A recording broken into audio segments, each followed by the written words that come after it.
Welcome বন্ধুরা, অনেক দিন পর আবার ভিডিও বানাচ্ছি।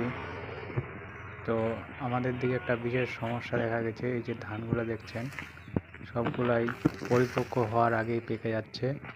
অনেকে বলছে পোকা ধরেছে, অনেকে বলছে ধসা ধরেছে। তো আজকে জমিতে আসলাম এটা বিশেষ দেখাশোনা করার জন্য। এই যে দেখছেন শীষগুলা সোজা হয়ে আছে এখনো, আর এটা পরিপক্ক হচ্ছে না, তার আগেই পেকে যাচ্ছে। তো এর মূল কারণ খুঁজতে গিয়ে দেখছি যে এদের গাছগুলোর যে গোড়াগুলো আছে সেগুলো বেশিরভাগ পচে গেছে। কারণ গাছগুলো খুব ঝাঁপালো হয়ে গেছিলো, বৃষ্টি হয়েছিল খুব ভালোই রোদ, এবং এখন যে রোদ চলছে সেই রোদের জন্য যে গ্যাস হচ্ছে ভিতরে, সেই গ্যাসটা কিন্তু আর বার হতে পারছে না।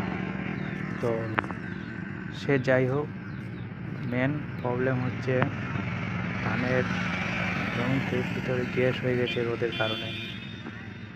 তো এটাকে এই সমস্যা থেকে সমাধান পেতে আমার মনে হয় এই ধানের জমিতে মাঝে মাঝে একটা করে লাইন করে দেওয়া উচিত, যাতে গ্যাসটা বেরিয়ে যেতে পারে এবং যেটুকু ধান আছে সেটুকুতে আর যেন ক্ষতি না হয়। আমাদের দিকে করে না, গোটা নর্থ বেঙ্গলে আমি বেশিরভাগ জায়গায় শুনতে পাচ্ছি যে এরকম ধানগুলো পাকার আগেই নষ্ট হয়ে যাচ্ছে। আর কিছু শীষ আমি আজকে দেখলাম, সেটা তুলে তুলে দেখছি যে গোড়াগুলা একদম পচে গেছে। অনেকে বলছিল যে পোকা ধরেছে বা আর কিছু, কিন্তু আমি মনে করি এটা পোকা টোকার কোনো ব্যাপার না।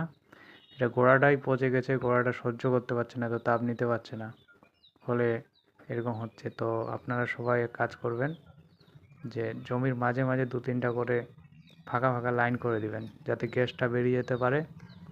আর গ্যাসটা বেরিয়ে গেলেই মনে হয় আবার যেটুকু ধান ক্ষতি হয়েছে আর ক্ষতিটা হবে না। এবং পরিপক্ক হওয়ার আগেই সবাই কেটে নেবেন, নাহলে বেশি দিন ফেলে রাখলে গোড়াটা আরও পচে যাবে, এবং পচে গেলে সেই শীষটা আরও নষ্ট হবে।